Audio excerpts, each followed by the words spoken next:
Just finished a brew day. I didn't sit down the whole time. Feels good.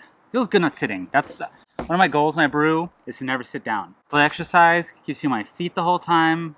Something's missing here. I don't have a beer. I'll be back. Hold on. That's better. By the way, this was one of my sour blondes.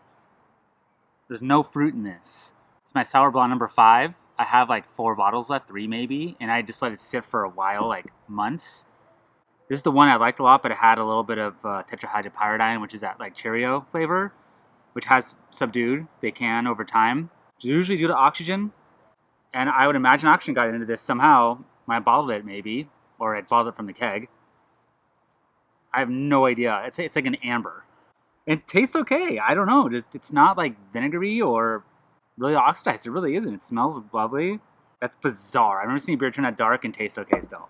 So I was reflecting the other day and thought about what my roots were, and I got nostalgic, and I thought about the old Brewing TV episodes. Any of you guys familiar with that? It's an amazing, amazing channel. Unfortunately, it got disbanded. I don't even know now, 5 years ago. The guys on there were like the forerunners, I would say, of doing educational stuff for you on YouTube. When I was first starting out in homebrewing, or taking the next step, I should say, those are the guys that got me to where I am and gave me a ton of knowledge. There was an episode there where they said that Michael Dawson was doing a lager workaround and fermenting with Y yeast 2124, warm at 66 degrees Fahrenheit, along with USO5, and he did a rye Maibach. There is a homebrew competition coming up in the end of the year. I think it's like mid-July, and I really want to brew a beer for it, but I was like, man, I'd love to do another lager for it, but I don't have time to do the whole lagering rigmarole. So I was like, I remember this episode on it, and I have fermented the 2124 warm before and been okay with it, so I figured why not go for it again, and not only go for it again, but do a split batch with the USO5 and see what I get. Whichever one I like better, I will submit. And what I'm doing is a Bohemian Pilsner. This is a little sweeter, a little more softer than like your German Pils. You're looking at like 40 IBUs, usually just all saws, so it's to be a little on the peppery side as well. I've never made a Pilsner before. I heard they're very difficult to make. So let's go back to the brew day, which is today. The water profile is definitely on the soft side. Distilled water and just calcium chloride. And my calcium was like 30, and my chloride's like 46 ppm. No sulfate, no sodium, no magnesium, none of that. What I'm a little concerned about is that what I couldn't find is any really stable info on what exactly the water profile should be for this. Everyone just said soft, or cut your water by 3/4 from out of your tap. But I didn't want to do that. I want to get it right. And even going to a homebrew forum, everyone had their different opinions, and so I don't know. If you guys had done this before with some success, please comment below and let me know what a good water profile would be. Still kind of regret not putting any sulfate into it, but I don't necessarily want this to be bitey. I want it to be soft and well-rounded. I had 2 gallons of mash water. I got that to 161 degrees Fahrenheit. For the grain, I used just 2-row and Carapils. And that was 92% 2-row and 7% Carapils. Mashed in with my grains, and got my sieving temperature was 153 degrees Fahrenheit. I was going for 152 degrees Fahrenheit, close enough. Normally when you do these things, I've seen that anywhere between 150, 149 to 154. So I was in the ballpark of a Pilsner.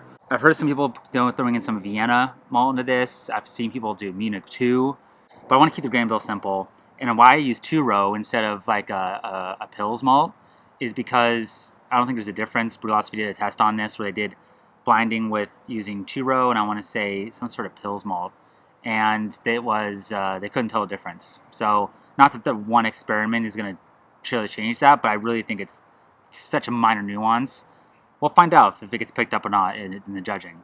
I then added 1.5 milliliters of lactic acid and took a pH reading, and the pH was at 5.4. I left it. 5.4 is within the range. I would say that's in the higher end, but I like 5.3 is what I always go for, 5.2. So I mashed in for 1 hour, a little over like 70 minutes, collected my first runnings, added a little over 1 gallon of my sparge water that was heated almost boiling, then ran that off, and I was a little shy on my volume, just a fraction. I knew I was concerned about that. So my gravity is a little too high. It was at 1045 pre-boil. I was going for 1039. I really want to get this to style. So I diluted it down a little bit, I got it down to 1042, and I just went with that. I think I had like a 78, 79% efficiency on this beer. It's crazy. I then added a little over 1 milliliter of lactic acid. It was like 1.2. Got my pH to 5.2 with pre-boil, which can help the protein break and everything. Then I added 0.6 ounces of Saaz at 50 minutes in the boil, which was for 28 IBUs. Then I added 0.57 ounces of Saaz at 20 minutes in the boil, which is 12.5 IBUs. I then took a gravity reading right around this time. I realized, oh crap, I'm way too high. At 10:54 and I have 5 minutes left in the boil. I have like 6 minutes left in the boil. So I cut the boil off and I just steeped my last 5-minute addition, which was for showed about 3 IBUs, and that was 0.58 ounces. So the total IBUs were 36.9, 37. We'll round up. I wish I had got it closer to 40, to be honest. I really want to get this closer to style as possible for entering for a competition, but that's okay. I had to make that adjustment there.